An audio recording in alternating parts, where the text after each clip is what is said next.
रचनात्मक की झलक।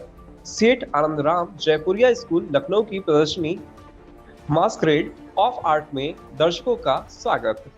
सेठ आनंदराम जयपुरिया स्कूल लखनऊ का परिसर इन दिनों कल्पना और रचनात्मक की रंगों में सजा हुआ है, क्योंकि विद्यालय की वार्षिक कला प्रदर्शनी मास्करेड ऑफ आर्ट अब आम जनता के लिए खुल गई है। 24 मार्च से शुरू हुई इस प्रदर्शनी में शहर भर से अभिभावकों, विद्यार्थी और कला प्रेमियों की उत्साहपूर्ण भागीदारी देखने को मिल रही है। यह प्रदर्शनी केवल एक प्रदर्शन नहीं, बल्कि एक अनोखा कलात्मक अनुभव है, जहां हर कलाकृति भावनाओं को छूती है और हर रचना बच्चों की असीम कल्पना शक्ति को दर्शाती है।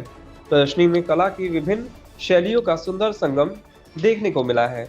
इसमें बारीकी से बनाए गए कथकली, मास्क, जनजातीय कला से प्रेरित कृतियां और आधुनिक पाश्चर्य डिजाइन शामिल है, जो पहचान और संस्कृति के विषयों में दर्शाते हैं। दर्शक वारली कला की सादगी, प्राकृतिक दृश्यों की शांति, अमूर्त चित्रों की गहराई और भावनात्मक पोर्ट्रेट्स की अभिव्यक्ति का भी आनंद ले सकते हैं। इस प्रदर्शनी का एक मुख्य आकर्षण एक विशाल भित्तिचित्र म्यूरल है, जिसमें सेरेमिक और पेंटिंग का अनोखा मेल देखने को मिलता है। इस अवसर पर विद्यालय के प्रधानाचार्य पूनम कोचिति ने कहा, जयपुरिया में हम मानते हैं कि शिक्षा केवल पढ़ाई तक सीमित नहीं है। यह प्रदर्शनी हमारे विद्यार्थियों में रचनात्मक आत्मविश्वास और संस्कृति के प्रति सम्मान को बढ़ावा देने हमारी प्रतिबद्धता को दर्शाती है। यहाँ हर कलाकृत प्रतिभा के साथ साथ अभिव्यक्ति के साहस और अलग सोच को भी दिखाती है। विद्यार्थियों ने भी अपने कार्य को लोगों के सामने प्रस्तुत करने पर गर्व व्यक्त किया।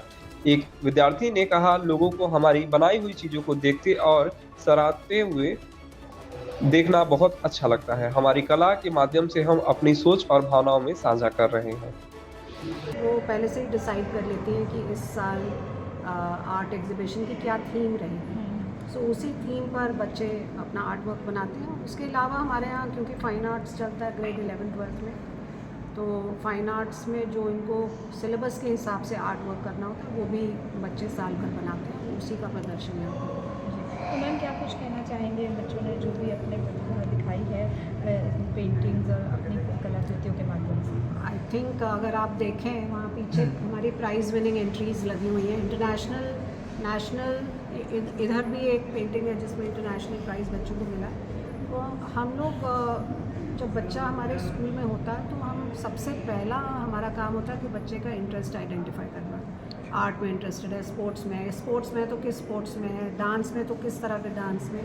तो ये फर्स्ट लेवल हमारा एक डायग्नोसिस से कह लीजिए, या एक जांचना कि बच्चे का इंटरेस्ट क्या, फिर वहाँ से हम उसको उसी फील्ड में आगे ले जाते हैं। मैम कौन सी क्लास से कौन इसमें ये तो हमारे ये ब्लॉक में 6 to 12 वाले बच्चों ने पार्टिसिपेट किया। हमारी एक एग्जीबिशन उस प्राइमरी ब्लॉक में भी चल रही है, जिसमें प्री नर्सरी से लेके ग्रेड 5 तक के बच्चों का। अपनी तरफ से बच्चों को क्या मैसेज करना चाहेंगे?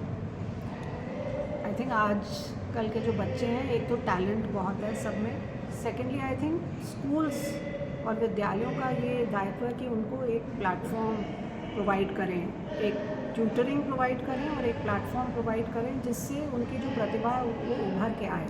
क्योंकि मौके बच्चों के लिए आजकल ज़्यादा हैं और स्कूल्स को देने भी चाहिए। और कौन सा बच्चा इंटरनेशनल, नेशनल लेवल पर पहुंच जाए, ये हम लोग सोच भी नहीं सकते। तो ये आई थिंक बच्चों के लिए भी ज़रूरी है कि अपना समय जो है पढ़ाई से हटकर और चीज़ों में जिसमें उनका इंटरेस्ट है उसमें वो फोकस्ड रहें। फिर इनका फालतू की चीज़ों में मन कम लगेगा और ऐसी क्रिएटिव चीज़ों में ज़्यादा जाएगा। तो हमारा आई थिंक ओवरऑल जो एक कल्चर है और माहौल है वो इम्प्रूव होगा। बच्चे फोकस्ड ज़्यादा रहेंगे और अपने टैलेंट का वो उसको डेवलप करेंगे।